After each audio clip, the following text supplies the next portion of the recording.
Bismillahirrahmanirrahim. Assalamualaikum warahmatullahi wabarakatuh. Alhamdulillah ala ihsanih wa syukru lahu ala taufiqi wa imtinanih. Ashhadu an la ilaha illallah ta'zima li sya'nih wa ashhadu anna Muhammadan abduhu wa rasuluh ad-da'i ila ridwanih. Wassalatu wassalamu ala alihi wa ashabihi wa ikhwanih. Ya ayyuhalladzina amanu taqullaha haqqa tuqatih wa la tamutunna illa wa antum muslimun. Amma ba'da. Alhamdulillah, puji syukur kehadiran Allah Subhanahu wa taala. Allah Subhanahu wa taala senantiasa mencurahkan nikmat kepada seluruh makhluknya, dan itu tidak pernah terhenti walaupun hanya sekejap mata. Salawat beriringkan salam kepada Nabi kita tercinta, yakni Nabi Muhammad sallallahu alaihi wasallam. Bapak-bapak, ibu-ibu, jamaah salat zuhur, jamaah Masjid Taqwa yang semoga diberkahi dan dirahmati oleh Allah Subhanahu wa taala. Di siang yang berbahagia ini, di tanggal 19 Jumadil Akhir 1447 Hijriah, bertepatan 10 Desember 2025 Masehi, alhamdulillah Allah memberikan kita kesehatan, salah satu nikmat yang besar, sehingga alhamdulillah kita bisa melangkahkan kaki kita di tempat yang mulia ini, rumah Allah Subhanahu wa taala, masjid untuk beribadah kepada Allah Subhanahu wa taala. Bapak-bapak, ibu-ibu yang semoga diberkahi dan dirahmati oleh Allah Subhanahu wa taala, di pertemuan kita yang terakhir, alhamdulillah kita telah menyelesaikan pembahasan kita di Kitabul Jami', bab yang keempat. Alhamdulillah itu sudah selesai. Terakhir di hadis yang ke-38, alhamdulillah bab yang keempat itu telah kita selesaikan. Ini adalah nikmat dari Allah, yakni peringatan dari akhlak yang buruk. Sekarang kita masuk bab yang kelima. Bab yang kelima insyaallah kita akan mulai di hari ini, yaitu motivasi berakhlak mulia. Bab yang kelima di dalam Kitabul Jami', bagian dari kitab Bulughul Maram yang disusun oleh Al-Hafiz Ibnu Hajar Al-Asqalani rahimahullah taala, yaitu bab motivasi berakhlak mulia. Hadis yang pertama di dalam bab ini itu berkenaan dengan perintah jujur dan larangan berdusta. Ini termasuk akhlak yang mulia, yaitu kejujuran. Yang ini merupakan amalan hati.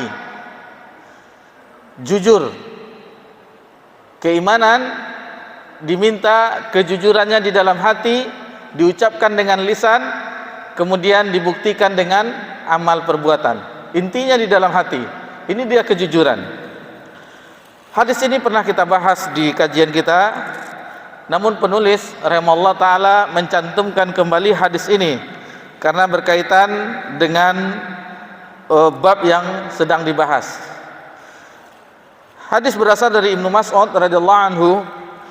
Beliau menuturkan bahwa Rasulullah sallallahu alaihi wasallam bersabda, "Alaikum bisidqi." Hendaklah kamu senantiasa berlaku jujur. Fa inna sidqa yahdi ilal bir. Karena sesungguhnya kejujuran akan mengantarkan kepada kebaikan. Wa innal birra yahdi ilal jannah. Dan jika kebaikan akan mengantarkan kepada surga Allah. Wa ma yazalur rajulu yasduqu wa yataharras sidqa. Jika seseorang senantiasa berlaku jujur dan berusaha untuk jujur, maka ia akan hatta yuktaba indallahi siddiqa. Jadi dia akan dicatat di sisi Allah sebagai orang yang jujur. Kemudian kebaikannya, wa iyyakum wal kadhib.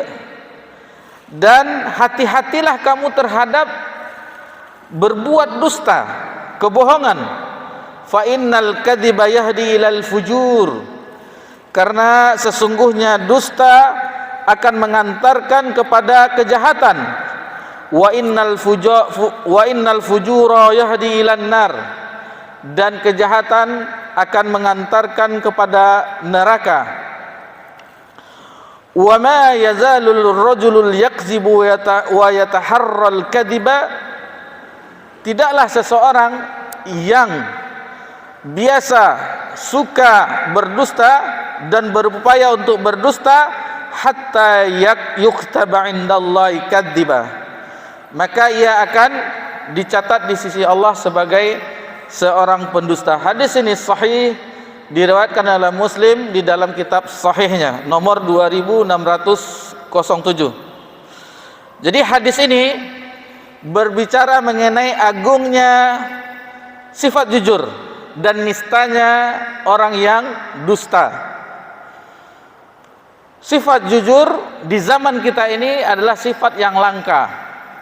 Sifat yang langka, betapa banyak orang di zaman sekarang ini banyak yang berdusta.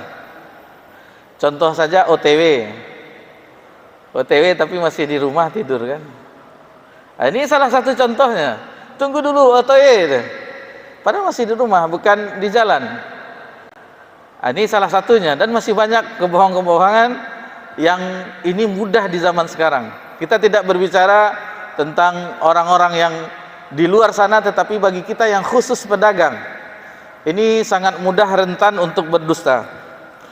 Padahal seseorang yang jujur, maka ia telah melakukan ibadah yang mulia. Allah Subhanahu wa taala berfirman di dalam surah At-Taubah ayat 119, A'udzu billahi minasyaitonir rajim. Ya ayyuhalladzina amanu taqullah, wahai orang-orang yang beriman, bertakwalah kepada Allah, wa kunu ma'as shadiqin, dan hendaklah kamu bersama orang-orang yang benar, orang-orang yang jujur. Ada beberapa perintah di dalam agama kita, yaitu untuk berlaku jujur. Kenapa kita diperintahkan untuk berlaku jujur?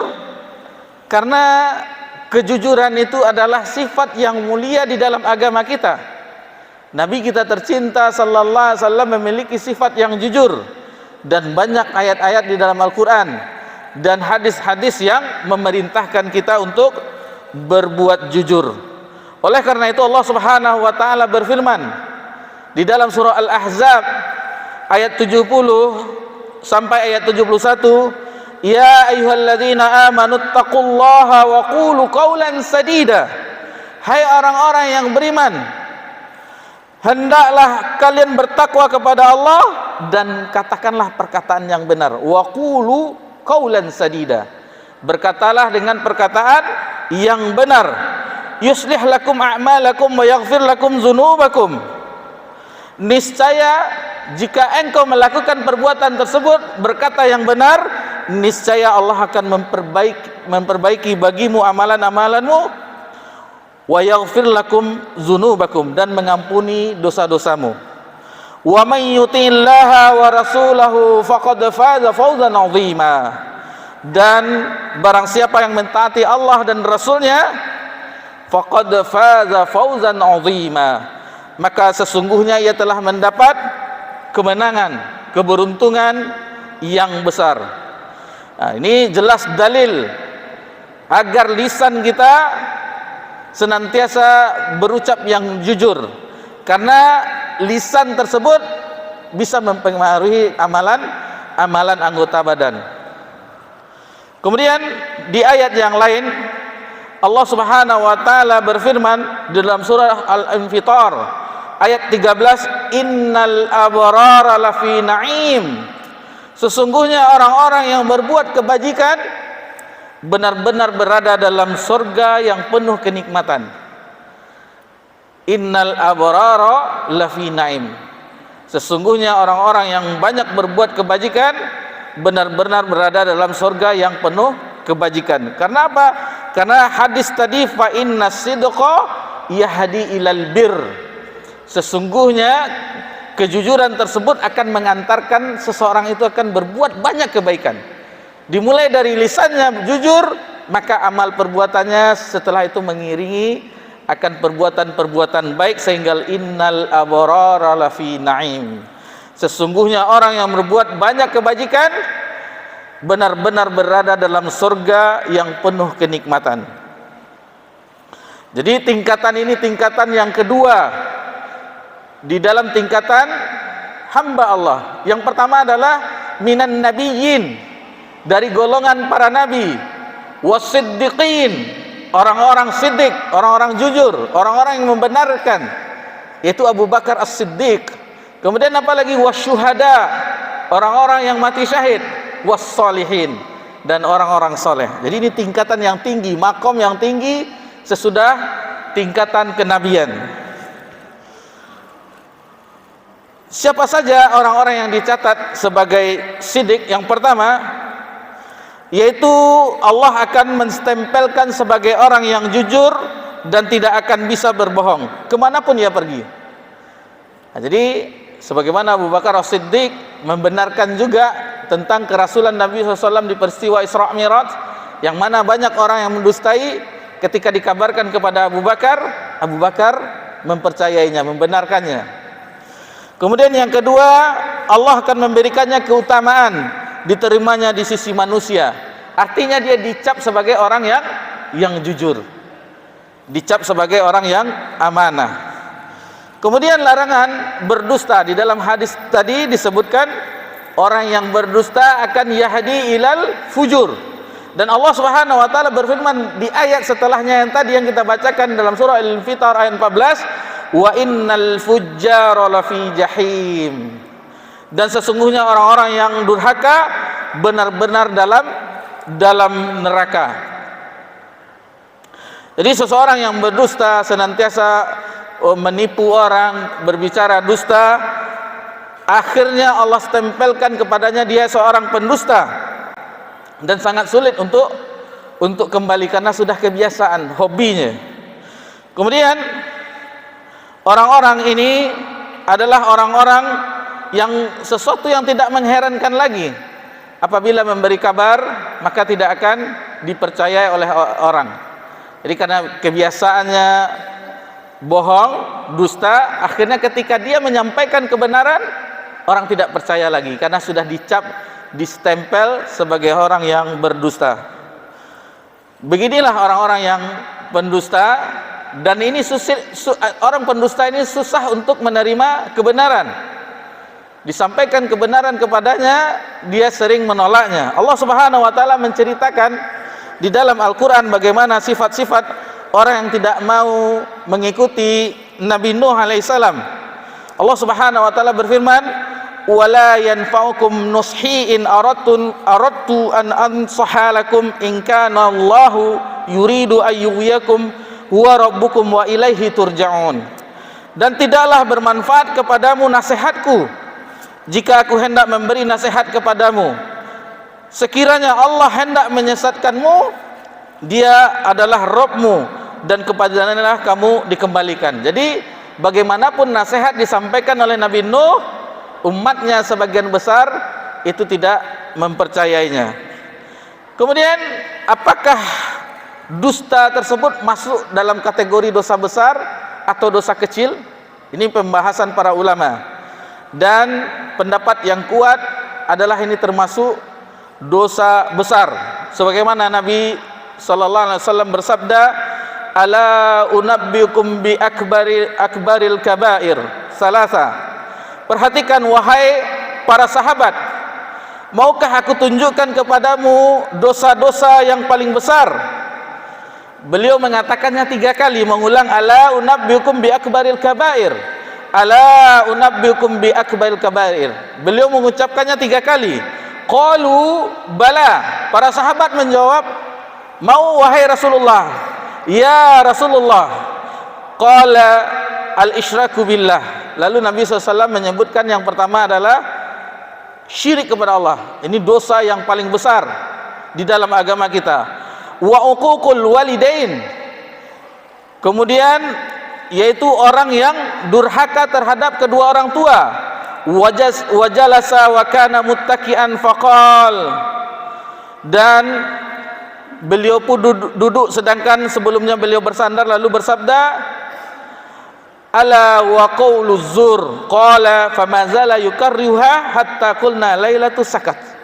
Jadi ketika itu Nabi bersandar lalu tidak bersandar, membenarkan duduknya, lalu beliau tidak bersandar, perhatikanlah kata Nabi, yaitu perkataan palsu, perkataan dusta. Beliau selalu mengulangnya sampai kami berkata, laitahu sakat, seandainya Nabi SAW berhenti. Jadi apapun alasannya, walaupun untuk membuat orang bahagia, sebagaimana kajian kita terakhir, para pelawak-pelawak yang berdusta supaya orang tertawa, ini pun tidak boleh di dalam agama kita. Yang hadisnya yang telah kita pelajari di pekan yang lalu, 2 pekan yang lalu, wailul lilladzi yuhadditsu fayakdzibu liyudhika bihil qaum. Celakalah bagi orang yang berbicara lantas berdusta hanya karena ingin membuat suatu kaum tertawa. Wailul lahu, celakalah ia. Ini hadis yang telah kita pelajari di bab yang sebelumnya. Kemudian di dalam riwayat yang lain, Nabi SAW bersabda, yutba'ul mu'minu 'alal khilali kulliha illal khiyanata wal kadhib. Seorang mukmin bisa memiliki perangai apa saja kecuali khianat dan dusta. Jadi di dalam seorang beriman itu tidak ada sifat khianat dan dusta.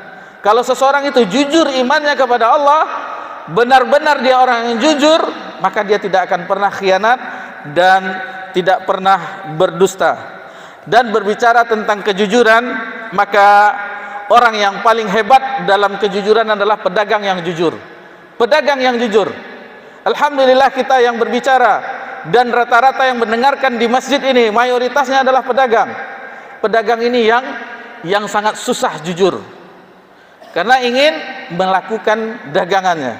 Tetapi jika seorang pedagang itu jujur, maka tempatnya adalah tempat yang mulia. Tempatnya yang mulia. Hadis dari Abu Sa'id Al-Khudri dari Nabi sallallahu alaihi wasallam, at-tajiru saduqul aminu ma'an nabiyyin. Seorang pedagang yang jujur lagi terpercaya bersama para nabi. Wasiddiqin, bersama orang-orang yang jujur, wasyuhada, dan bersama orang-orang yang syuhada. Jadi perhatikan pedagang, bagaimana nanti di akhirat kedudukan pedagang yang jujur itu bersama para nabi, siddiqin, syuhada. Tetapi ini susah. Tapi insya Allah mengenai akhlak seorang pedagang, karena ini penting, insya Allah akan kita sambung kajian kita, karena ini bermanfaat bagi kita semuanya, baik yang berbicara dan mayoritas kita alhamdulillah di masjid ini pedagang. Insya Allah akan kita kupas sedikit untuk memperdalamnya akhlak seorang pedagang, insya Allah di pertemuan yang akan datang. Untuk siang yang berbahagia ini kita cukupkan kajian kita sampai di sini. Mudah-mudahan Allah memberikan kita sifat jujur dan menjauhi kita dari sifat dusta. Wassallallahu ala nabiyyina Muhammad sallallahu alaihi wasallam wa ala alihi washabbihi ajmain walhamdulillahi rabbil alamin. Wassalamualaikum warahmatullahi wabarakatuh.